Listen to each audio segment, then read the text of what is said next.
Hi ಎಲ್ರಿಗೂ ನಮಸ್ಕಾರ. Welcome back to my YouTube channel. ನಂದು ಇನ್ಸ್ಟಾಗ್ರಾಮ್ ಅಕೌಂಟು ಹ್ಯಾಕ್ ಆಗಿದೆ.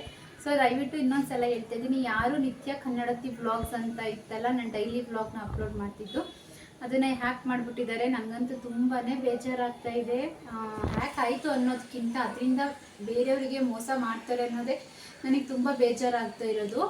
ಹಾಗೆ ನಾನು ನಿತ್ಯ ಲೋಕ ಅಂತ ಇವಾಗ ಡೈಲಿ ವ್ಲಾಗ್ನ ಅಪ್ಲೋಡ್ ಮಾಡ್ತಾ ಇದ್ದೀನಿ. ಒಂದು ಅಕೌಂಟ್ನ ಓಪನ್ ಮಾಡ್ಕೊಂಡು ಯೂಟ್ಯೂಬ್ಗೂ ಸೊ ನಾನು ಅದನ್ನೇ ನಿತ್ಯ ಕನ್ನಡತಿ ವ್ಲಾಗ್ಸ್ ಇದ್ದಿದ್ದ ನಿತ್ಯ ಲೋಕ ಅಂತ ನಾನು ಚೇಂಜ್ ಮಾಡಿದ್ದೀನಿ. ಪ್ಲೀಸ್ ಈ ಅಕೌಂಟಿಗೆ ನನಗೆ ಸಪೋರ್ಟ್ ಮಾಡಿ. ಹಾಗೆ ಎಲ್ರಿಗೂ ಹ್ಯಾಪಿ ಕೃಷ್ಣ ಜನ್ಮಾಷ್ಟಮಿ. ಇವತ್ತು ಕೃಷ್ಣ ಜನ್ಮಾಷ್ಟಮಿಗೆ ಹಾಲು ಇಲ್ಲದೆ ಹಾಲು ಪೌಡ್ರಲ್ಲಿ ಹೇಗೆ ಹಾಲು ಖೀರ್ ಮಾಡೋದು ಅಂತ ನೋಡೋಣ ಬನ್ನಿ. ಮೊದಲಿಗೆ ಒಂದು ಪಾತ್ರೆಗೆ ಸ್ವಲ್ಪ ಬಿಸಿನೀರು ಕಾಯಿಸ್ಕೊತಾ ಇದ್ದೀನಿ. ನನ್ನ ಹತ್ರ ಇದು ನಂದಿನಿ ಮಿಲ್ಕ್ ಪೌಡರ್ ಇದೆ. ಇದು ಆ್ಯಕ್ಚುಲಿ ಶಿಶ್ವಾರ್ದು ಅಂಗನವಾಡಿಯಿಂದ ಕೊಟ್ಟಿರೋ ಮಿಲ್ಕ್ ಪೌಡರು. ಸೊ ಅದರಿಂದನೇ ನಾನು ಇವತ್ತು ಹಾಲು ಖೀರ್ ಹೇಗೆ ಮಾಡೋದಂತ ತೋರಿಸ್ತೀನಿ.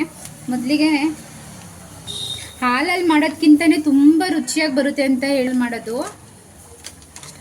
ಹಾಲು ಪೌಡರ್ ನಾನು ಬಿಸಿ ಮಾಡ್ಕೊಂಡಿದ್ದಲ್ಲ, ಆ ಬಿಸಿನೀರನ್ನ ಹಾಲು ಪೌಡರ್ಗೆ ಹಾಕೋತಾ ಇದ್ದೀನಿ.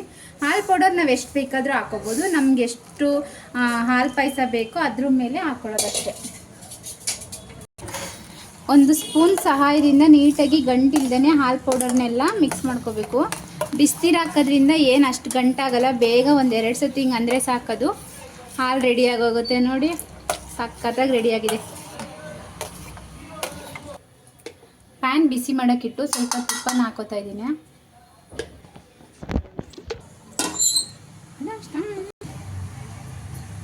ತುಪ್ಪದ ಮೇಲೆ ನಾನು ಡ್ರೈ ಫ್ರೂಟ್ಸ್ಗಳನ್ನ ಹುರ್ಕೋತಾ ಇದ್ದೀನಿ. ನಿಮ್ಗೆ ಯಾವ ಥರ ಡ್ರೈ ಫ್ರೂಟ್ಸ್ ಬೇಕು ಅದನ್ನೆಲ್ಲ ಹಾಕಿ ತುಪ್ಪದಲ್ಲಿ ಫ್ರೈ ಮಾಡ್ಕೊಳ್ಳಿ. ನೀವು ಹುರಿಯೋದನ್ನು ತೋರಿಸಿ. ಒಂದು ಬೌಲ್ಗೆ ಎತ್ತಿಕೋತಾ ಇದ್ದೀನಿ ಡ್ರೈ ಫ್ರೂಟ್ಸ್ನೆಲ್ಲ. ಹಾಗೆ ಹಾಲಲ್ಲಿ ಮಾಡೋದಕ್ಕಿಂತ ನಾವು ಹಾಲು ಪೌಡ್ರಲ್ಲಿ ಮಾಡೋದು ಇನ್ನೂ ಒಂಥರ ರುಚಿ ಬಂದಿರುತ್ತೆ, ಇನ್ನೂ ಸ್ವಲ್ಪ ಟೇಸ್ಟ್ ಚೆನ್ನಾಗಿರುತ್ತೆ. ನಾನು ಶಾವಿಗೆನ ಹಾಕ್ಕೊಂಡು ಫ್ರೈ ಮಾಡ್ಕೋತಾ ಇದ್ದೀನಿ. ಇನ್ನೊಂದು ಸೈಡು ನಾನು ಹಾಲು ಪೌಡರ್ ಹಾಕಿ ಹಾಲು ರೆಡಿ ಮಾಡ್ಕೊಂಡಿದ್ದೇನೆ, ಅದನ್ನು ಕೂಡ ಬಿಸಿ ಮಾಡೋಕ್ಕೆ ಇಟ್ಟಿದ್ದೀನಿ. ಇಲ್ಲಿ ಶಾವಿಗೆನ ಹುರ್ಕೋತಾ ಇದ್ದೀನಿ. ಕಂದು ಬಣ್ಣ ಬರೋ ರೀತಿ ನೀಟಾಗಿ ಫ್ರೈ ಮಾಡ್ಕೋಬೇಕು ಶಾವಿಗೆನ. ಶಾವಿಗೆ ಇಷ್ಟು ಫ್ರೈ ಆದಮೇಲೆ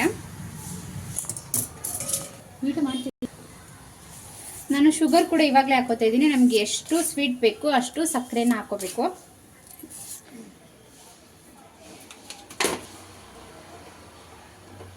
ಸಾಕು. ಏಲಕ್ಕಿ ಕಾಯಿನ ಹಾಕೋತಾ ಇದ್ದೀನಿ. ಹಾಲು ಕುದ್ದಾದ್ಮೇಲೆ ನಾವು ಏನು ಹುರಿದಿಕೊಂಡಿದ್ವಲ್ಲ ಶಾವಿಗೆ, ಆ ಶಾವಿಗೆನ ಹಾಕಿ ಒಂದು 2 ನಿಮಿಷ ಬೇಯಿಸಿದ್ರೆ ನೈವೇದ್ಯಕ್ಕೆ ಹಾಲು ಪಾಯಸ ರೆಡಿ ಆಗುತ್ತೆ.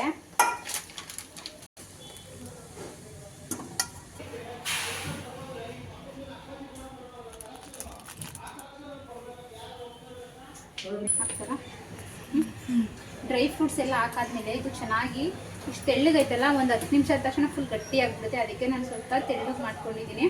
ಇವಾಗ ಪೂಜೆ ಟೈಮ್ ಆಗುತ್ತೆ, ನಾನು ಇದನ್ನೇ ತೆಗೆದು ನೈವೇದ್ಯಕ್ಕೆ ಇಟ್ಕೋತೀನಿ.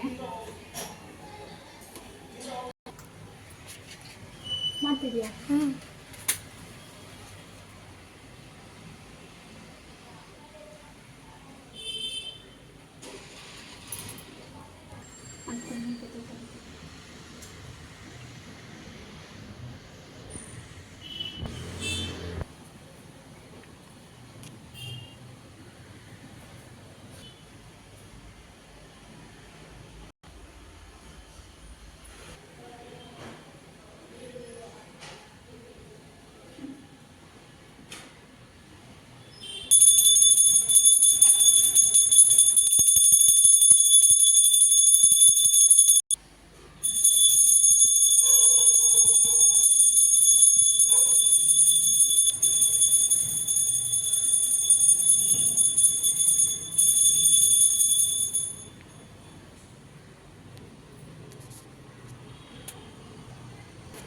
ನಮ್ಮನೇಲಿ ನಾವು ಈ ರೀತಿ ಕೃಷ್ಣ ಜನ್ಮಾಷ್ಟಮಿನ ಆಚರಿಸಿದ್ವಿ. ನಿಮ್ಮ ಮನೇಲಿ ಹೇಗೆ ಮಾಡಿದ್ವಿ ಅಂತ ತಿಳಿಸಿ.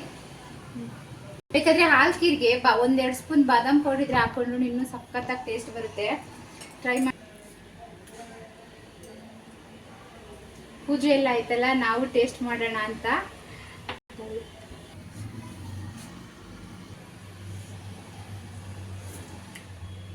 ಎಲ್ಲಿಲ್ವಾ ಸಕ್ಕತ್ತಾಗಿ ಬಂದೈತೆ ಅಂತ. ನೀವು ಒಂದ್ಸಲ ಟ್ರೈ ಮಾಡಿ ಹೇಗೆ ಬಂದಿತ್ತು ಅಂತೇಳಿ. ನಿಜವಾಗ್ಲೂ ತುಂಬಾ ಚೆನ್ನಾಗಿದೆ. ಇದು ಹಾಲು ಪೌಡ್ರ್ ಅಂತ ಯಾರಿಗೂ ಗೊತ್ತೇ ಆಗಲ್ಲ, ಅದಕ್ಕೂ ತಿಕ್ಕಾಗಿ ಗಟ್ಟಿಯಾಗಿ ತುಂಬ ರುಚಿಯಾಗಿ ಬಂದೈತೆ. ನೀವು ಒಂದ್ಸಲ ಟ್ರೈ ಮಾಡಿ ಹೇಗೆ ಬಂತು ಅಂತ ನೀವು ಕೂಡ ನಿಮ್ಮ ಮನೇಲಿ ಟ್ರೈ ಮಾಡಿ ಕಮೆಂಟ್ ಮಾಡಿ ತಿಳಿಸಿ ಹೇಗೆ ಬಂದಿದೆ ಅಂತ. ಯಾರಿಗೂ ನಿಜವಾಗ್ಲೂ ಗೊತ್ತೇ ಆಗಲ್ಲ ಇದು ಹಾಲು ಪೌಡ್ರಿಂದ ನಾವು ಯೂಸ್ ಮಾಡಿ ಹಾಲು ಪಾಯಸ ಮಾಡಿದ್ದೀವಿ ಅಂತ.